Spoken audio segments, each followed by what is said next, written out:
Okay, y'all, it's time for some more kitty cat. Time for a little bit more kitty cat. Of course, immediately of course, you immediately shift position, don't you? You immediately shift position and make things hard for me.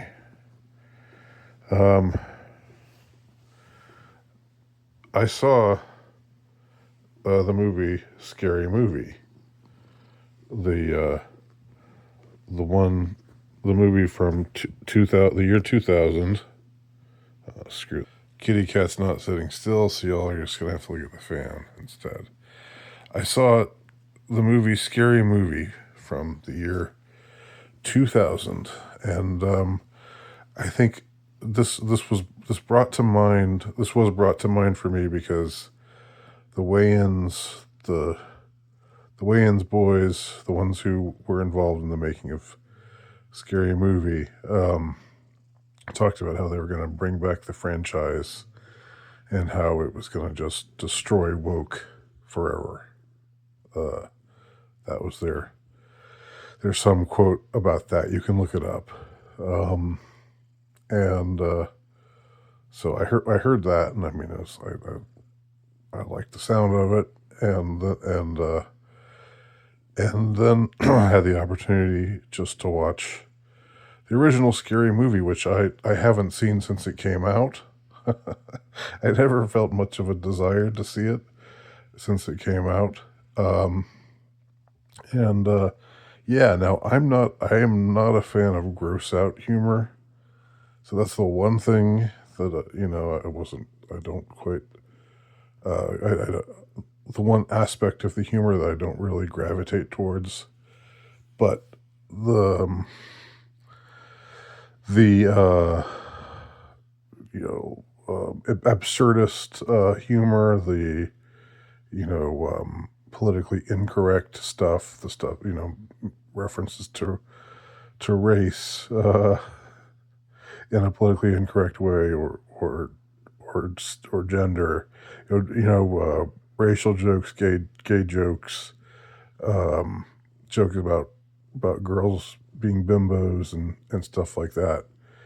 It's so unbelievably refreshing to see that, to see those things unabashedly in a movie, and it's such a trip. I mean, not to sound, you know, uh, not to sound boring or cavalier or anything like that, but it really is almost like it is almost like a drug trip, uh, to to just be plugged into that moment again and to remember the jokes that were topical at the time.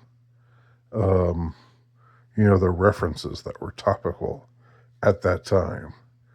And I wasn't a youth, so I was a little above the age of the demographic the movie was made for. I was 29 in the year 2000.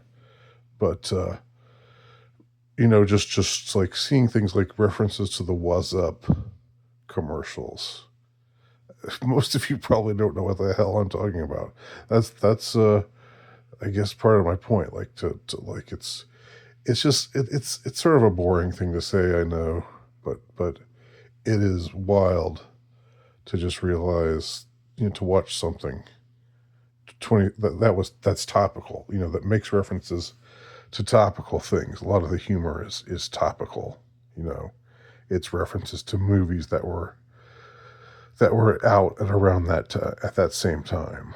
And just to think that today people would watch it and not get it, not understand, probably not understand the references, unless they had a familiarity with the other movies of this period, including, you know, kind of shitty youth oriented movies, which, I mean, there were a lot of youth oriented movies at around that time that were utter trash. I'm not defending the time period. I'm not defending the late 90s, early 2000s from the point of view of quality. Um, but you, but I felt the same way that I did when I saw Reservoir Dogs. And by the way, those of you, just an aside here, those of you who are tired of me talking about movies, well, look, would you rather hear me talk about the Epstein files? Would you rather hear me talk about Iran? Would you rather me talk about politics? Uh, what dreary contemporary subject do I have anything to add about? Uh, I mean, I've said my piece about all those things. Yes, we're ruled by satanic pedophiles. Everybody knows that. No, everybody knows that by now, and there it is. And I've remarked that already, and it is pretty remarkable how much that's all getting out right now. But life goes on.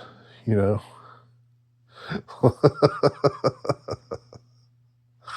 uh, life goes on, uh, and I've known I've known who's been ruling us and the kind of things they get up to. I've been aware of that for a while. Uh, so so I'm not really discombobulated right now. I'm not discombobulated by any of that. There are other things about 2026 that are pretty disorienting. That anyone cares about the fucking Oscars, for example. The Oscars are tomorrow night. Whoop-de-doo. Boy, I wonder who's going to win. I wonder who they're going to choose for Best Actor. Who's going to be the best supporting actor? Oh, I sure hope they acknowledge that Sinners was a wonderful, wonderful movie. You know, I hope that wins Best Picture because it really deserves it. No, I don't care to talk about any of that shit. I'm into movies and I like the form of film, but the politics of it, the business of it, I mean that why if you're aware by now that how the Hollywood producers are fucking kids and eating babies, well then why are you gonna tune in? Uh, what does it matter what any of them say is the best picture or the best actor or the best actress? And now we can have men be actresses too because we're so progressive here in Hollywood. I don't know I don't know if there's any trans people in the trans actresses that have been nominated this year. It seems like that's happened before, but whatever. You know what I'm saying. I mean, if you don't like, I know, I know this is a lengthy sort of aside here, but if you don't like me talking about a movie that came out 26 years ago, then I mean, what do you want to hear? What did you come here to want to hear me talk about? And if you are here, why are you still here? You know, um, but I'm just explaining. I'm just explaining the reason why this seeing this movie had this kind of effect on me. Like, and I really hope that when they come out with a new scary movie, that it really is what they're promising it to be. I hope that they have all the same kinds of jokes. Um, it's gonna be. I have a hard time fathoming it, but but maybe And I made a reference like this before. I talked about seeing Reservoir Dogs, and an early scene of Reservoir Dogs is the character that's played by Quentin Tarantino, who talks about his what he thinks Like a Virgin by Madonna is really all about. And I'm not going to go into detail about it, but just to say there was something just it's so liberating to the ears to hear characters in movies considering concepts and ideas. And, uh, it's not just about hearing them say fag, okay, or retard. It's not just that. It's hearing them entertain ideas that you're not allowed to entertain in movies today. Um,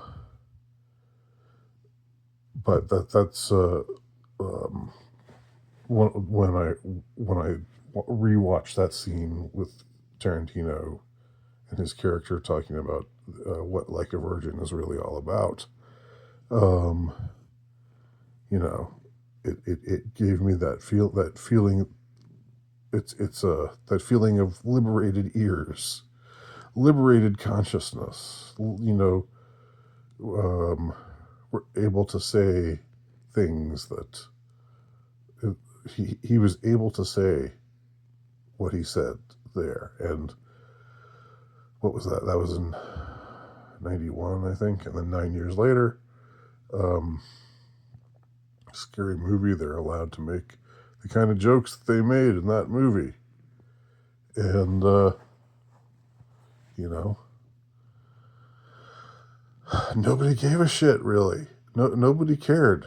Um, I mean, I guess there were probably some people who were offended, but and it's not like political correctness wasn't around at that time, but it wasn't so pervasive.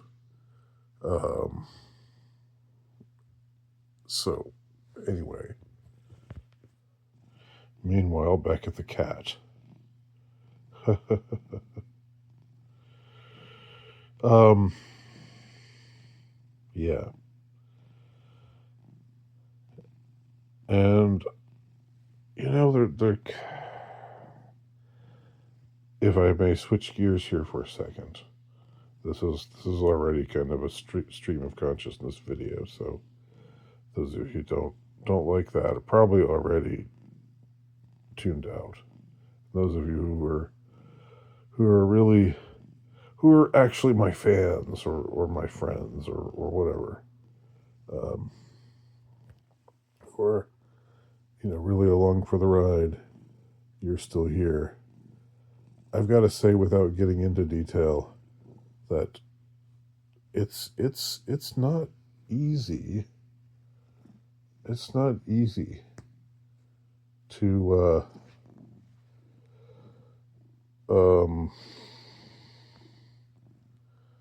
to not be bitter about certain things when you're aware of getting older.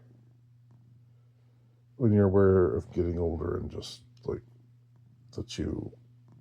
that the doors have not been opened to you, and that you've you're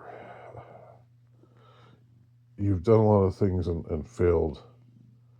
You've tried to reach a wide spread audience, a large audience, and you basically just have a very niche following, which is a nice way of saying a small following, which is a nice way of saying you're basically unknown. Um, and you see other people uh, who you wonder what they've done.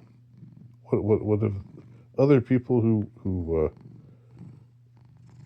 don't seem to have as much reason to be able to have the juice that they have, to be as connected as they are. You see people like that uh, succeeding in your stead. All right, back to the fan again. Um,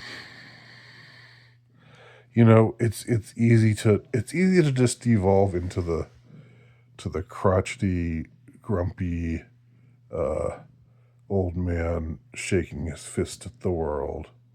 Um, and you don't want to be that. You don't want to come across that way because uh, that's not it's not helpful. It's just not helpful. But it's hard not to be frustrated. Uh, you know, I'm at an advanced age now, and I know it's annoying to hear somebody. I apologize. I really do. I apologize. It's self indulgent for me to talk about this stuff. Um, and I'm trying to keep it in perspective, and I'm trying to not, you know, uh, I'm trying to not just crash out here. I'm trying to see it with some humor.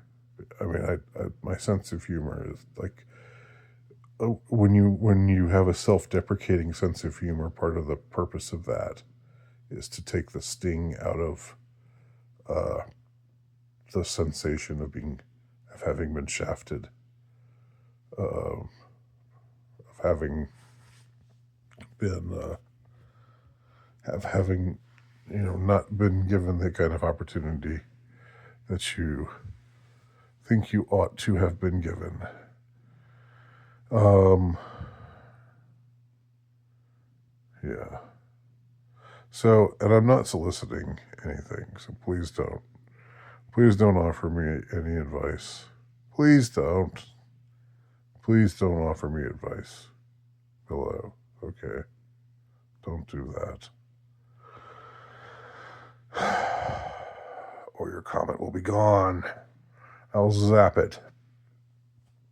I'll zap it into oblivion. So if you want to work hard on a comment just to see it gone, if you want to put your effort into lecturing me, uh, and expect for your comment to still be up, then you got another think coming. Um, all these things tie together, though. I mean, um, old movies, um, the way the culture has both degenerated and grown more censorious. Isn't that isn't that just a like that's it's a bitch. It's like you'd think that it would be one or the other. You'd think that you could say, "Boy, things have gotten really more censorious," and then you could comfort yourself by saying, "Yeah, but at least morals are better than they used to be. At least we've improved in morals, even if this new censoriousness is pretty annoying."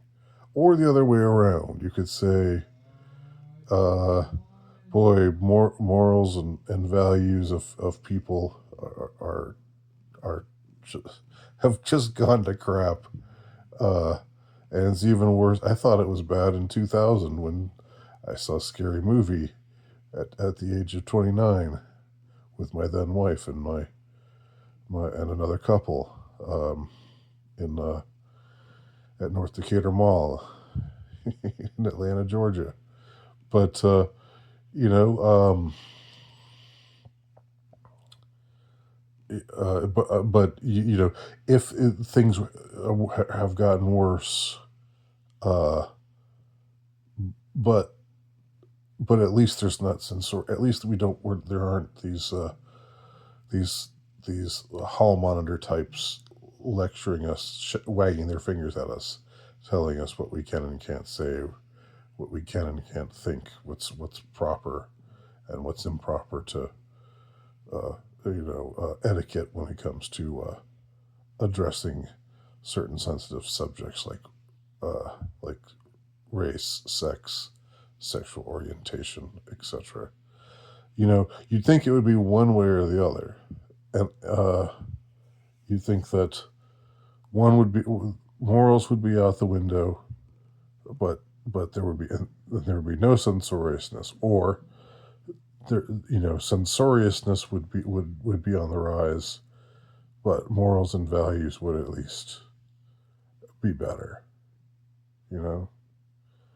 Um, Again, I brought this up. It was in a short video that I recorded the other day, which called a wistful moment, um,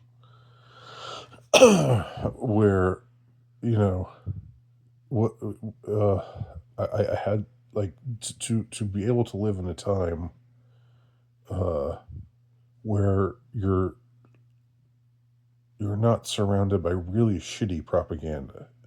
By shitty propaganda, I mean propaganda that is is designed to create a shitty society.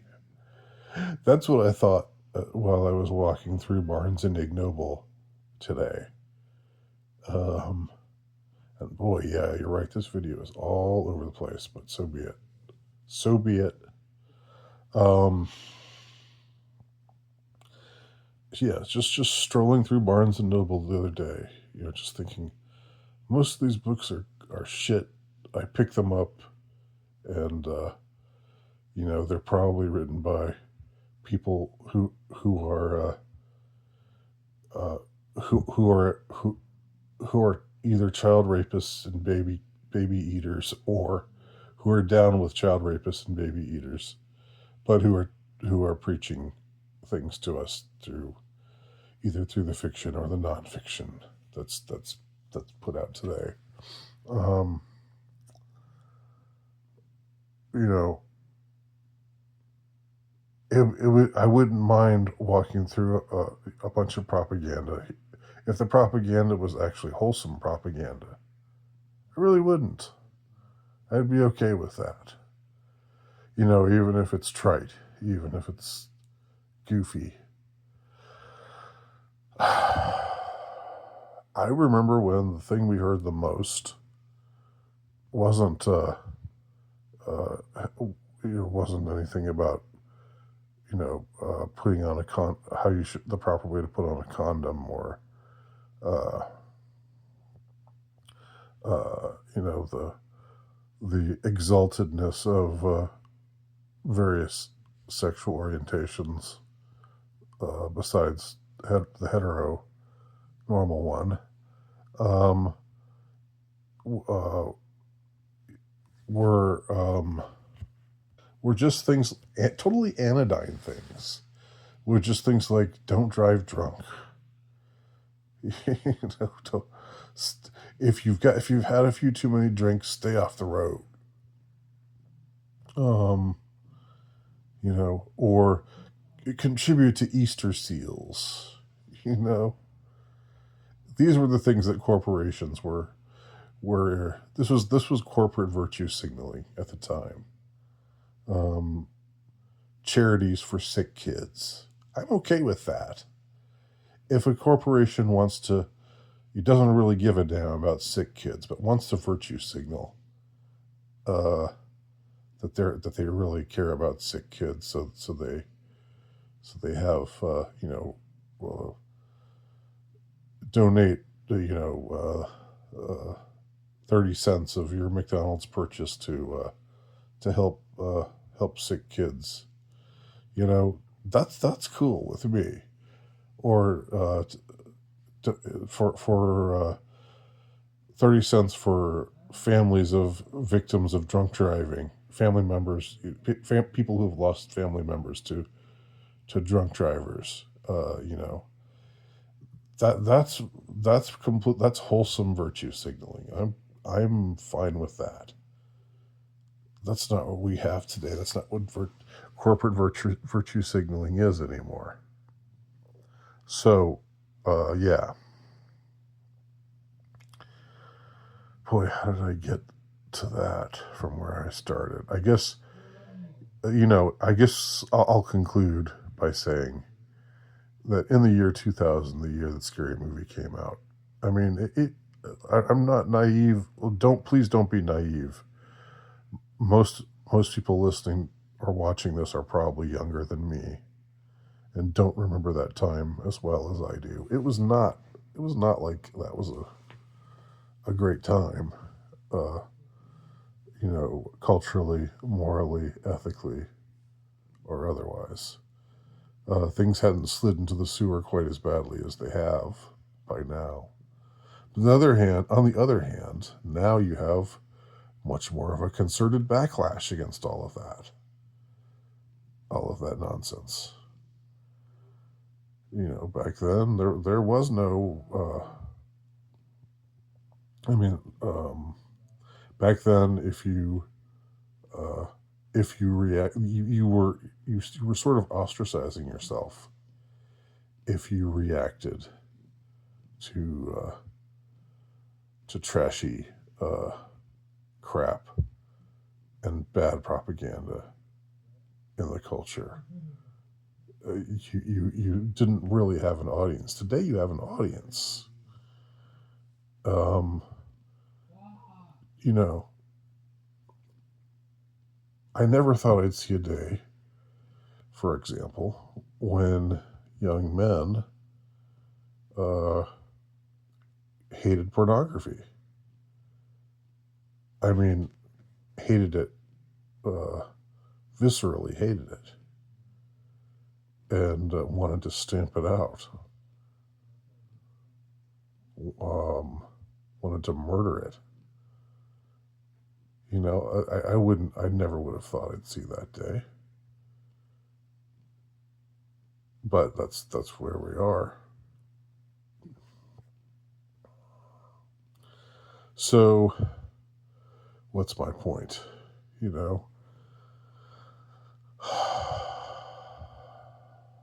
well, my latest point, the point I'm going to end on here in this incredibly rambling uh, pseudo monologue. The point I'm going to end on here is that things are worse, but things are also better. So, um, and the other thing I would say is when people say you can't get away with this, you can't get away with that now. You can't say things like that now. Bullshit. You can say and think and express ideas and beliefs that whatever suits you. And it's up to you what you want to say, what you don't want to say, when the time is propitious to say things that need to be said, and when the time, to everything there is a season. There's a time to speak and a time to be silent. It's up to you. You got to gauge that for yourself, but don't think that way. If we can't get away with that anymore, you can get away with, unless you're actually hurting people. I'm not saying you should you should be able to physically harm others, except in self-defense, and if they're pedophiles. but but uh, but you can, as far as saying what you want, having the sense of humor that you want to have, laughing at the jokes that you want to laugh at, um, you should you can do that now just as much as you ever could. All right. Thanks for those of you who stuck with us through to the end. You're you guys are menches. You're mention. You're uber mention. Isn't it interesting how mensch? You know, mensch is a Yiddish word that calls to mind Jews, but ubermensch is uh, is a word that calls to mind Nazis. Isn't that interesting? I know it's because German and Yiddish have intersect in various ways, but the thing in within Jewish culture where you say he's a real mensch, that guy was a mensch. Anyhow, boy. All right. I'm just going to end it there. 30 minutes. 30 minutes of full powered me.